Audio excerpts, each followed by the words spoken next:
Hello everyone, and welcome back to our weekly 6-scale recap series, where we'll be looking at teases, pre-order announcements, and releases for the week. Anything newsworthy in the 1/6 scale world that might not merit its own video. Now, this week started off with some major insanity from Hot Toys and third-party companies, which completely caught me off guard, followed up by the Hot Toys DC Flash Expo, which dropped a few interesting tidbits. So overall, a pretty packed week. But before we get into this week's 6-scale news, I have to go over my mandatory disclaimer, so here goes. I'm not affiliated with any of these companies, I'm not affiliated with any resellers either, and I'm not using this as a sales post, which is why I don't post links for purchasing these. The purpose of these videos is just to discuss interesting news posted on social media that impact 6-scale figure collecting, and in particular, things that I find interesting or products I'm tempted to get for my own collection. And I do think once pictures go public for announcement, it's pretty much up for discussion. So with that out of the way, let's jump right into things, and we'll start with teases. And this week, Hot Toys launched a Flash specific event where they showcased some new figures as well as some of the recent announcements that they've had, and some unexpected firsts. So we won't go through everything, but we'll focus on a few of the interesting bits, and we'll skip over this week's launches since we'll look at those more carefully in the announcement section. But first up, we have to talk about the assembly of Keaton Batsuits. We looked at the teaser image last week, but here they're in full display, and I just have to say they look pretty incredible all standing there together. Will Hot Toys release all of them? I think that remains a key question, and that blue and gray suit version really does pop. But overall, seeing these in more detail just really looks amazing and stands out. So, although that one suit is very tempting in particular, and I hope they make it. Now, next tease is the Dark Flash, and I have no idea what's going on here, other than to assume this is probably the movie's main villain.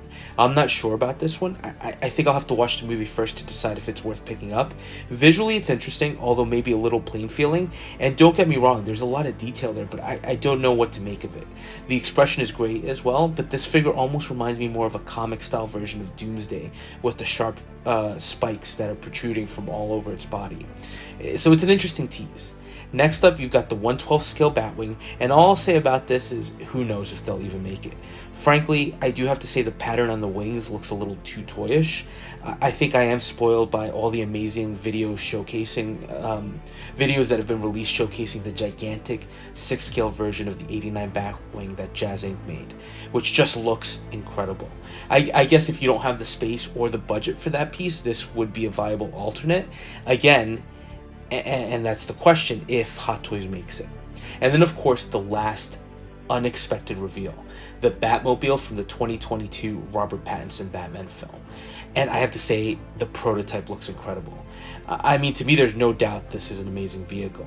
And in case you couldn't figure it out, I love that movie, and this version of the Batmobile I thought was incredible. And again, I think the prototype at least knocks it out of the park. Now, having said that, I have to talk about Jazz Inc. again, because they are producing 2 licensed versions of this vehicle, weathered and not. And I have the clean version already on pre-order. And look, I'm probably going to keep that pre-order for a slew of reasons. First of which is, as cool looking as this is, will Hot Toys actually make it? They don't have a great track record with Batman vehicles. Remember the 60s Batmobile?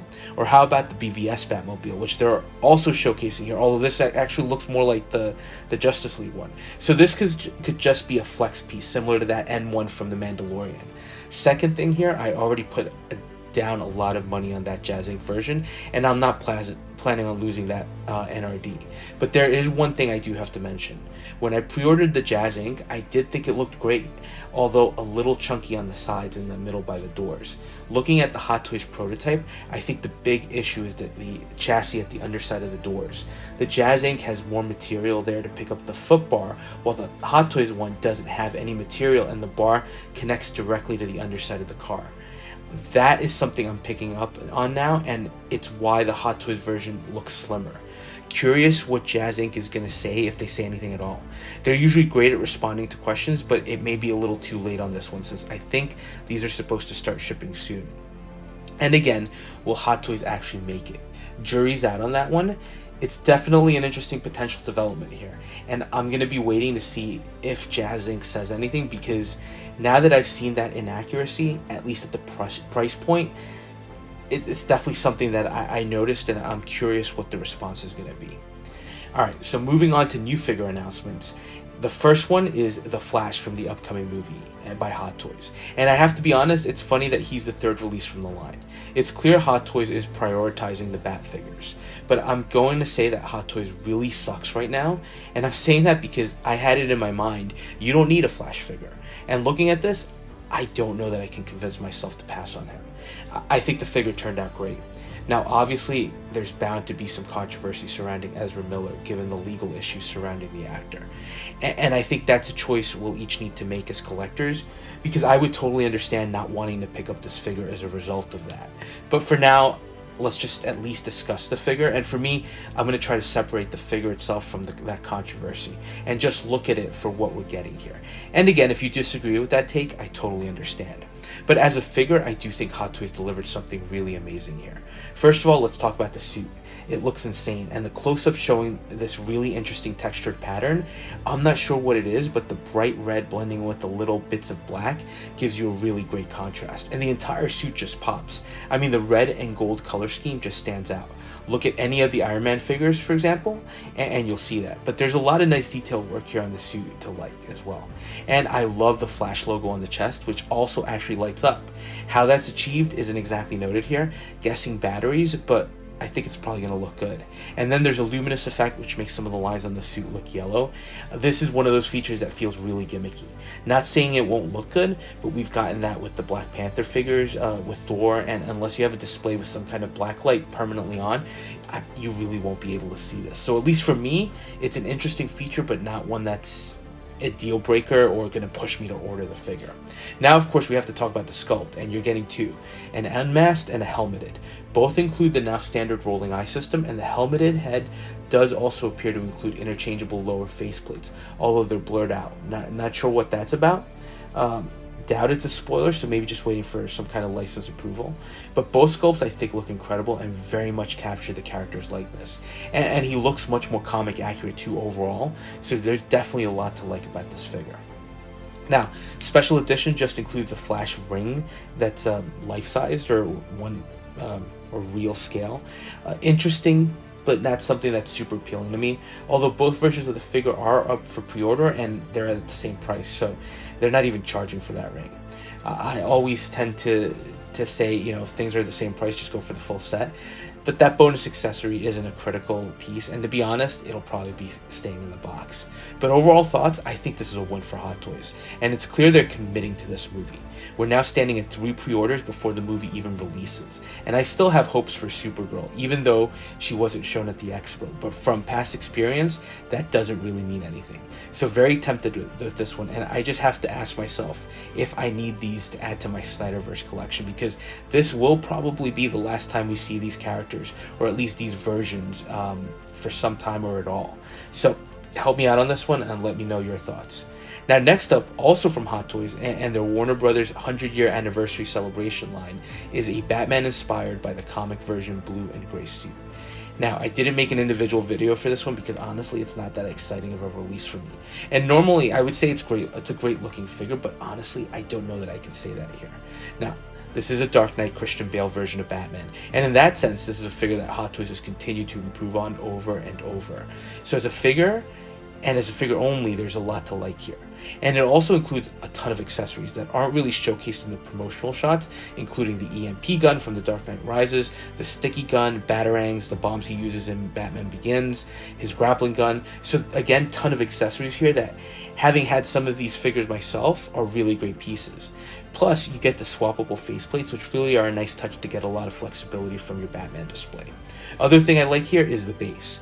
Now, if memory serves, this is a reuse of the original one that came with The Dark Knight Rises Bane, just with a new paint app, and it does give you some nice diorama elements.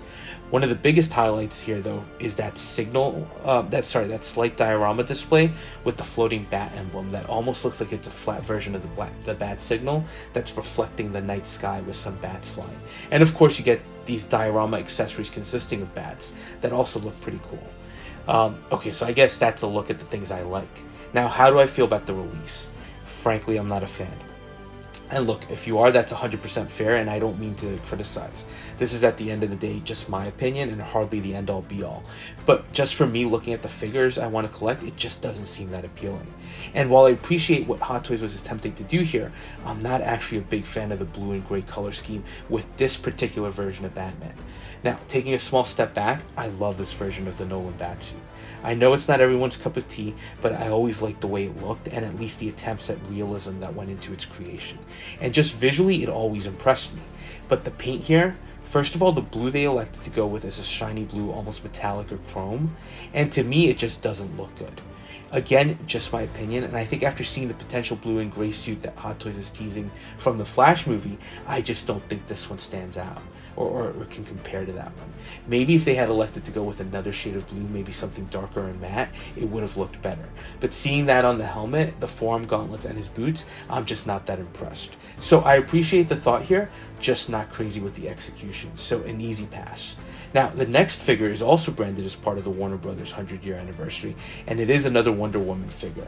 And first, we have to talk about the launch of this one, because in the US, this one is going to be limited availability at Sideshow, where you have to essentially RSVP to get a chance to pick her up. Very similar to what happened with the Endgame stealth suit Cap from a while ago.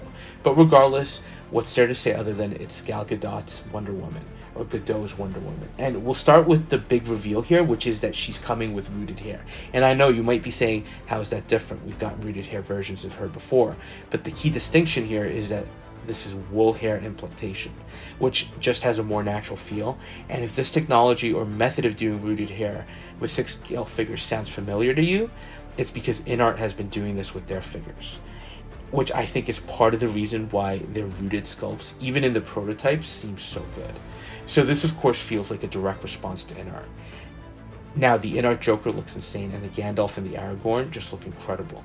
So InArt seems to have a good grasp for this. So I think Hot Toys probably has earned a little bit of a benefit of the doubt here, and I do think they'll be able to pull it off. Now, as far as the sculpt, I think this is from either the Wonder Woman movie or the Batman vs Superman movie, which was okay. I just think they've done so many better sculpts, or at least a better sculpt with the recent releases. It would have been nice for them to use that one instead.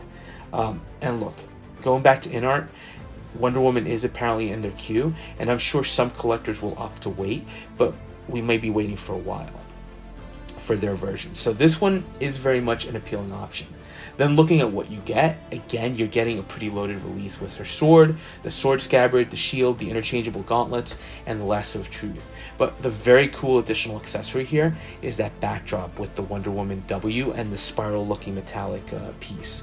It's a nice diorama element, although knowing Hot Toys, it's possible this is very flexible and just cheaper plastic, and those gold curved pieces are just, again, flexi plastic. Doesn't mean it doesn't look good, but I wouldn't put it past Hot Toys to go a little cheaper. So overall, it feels like a decent update to essentially that Wonder Woman from the original BVS movie, or the original Wonder Woman, with a lot of those cool accessories to really make her a definitive release.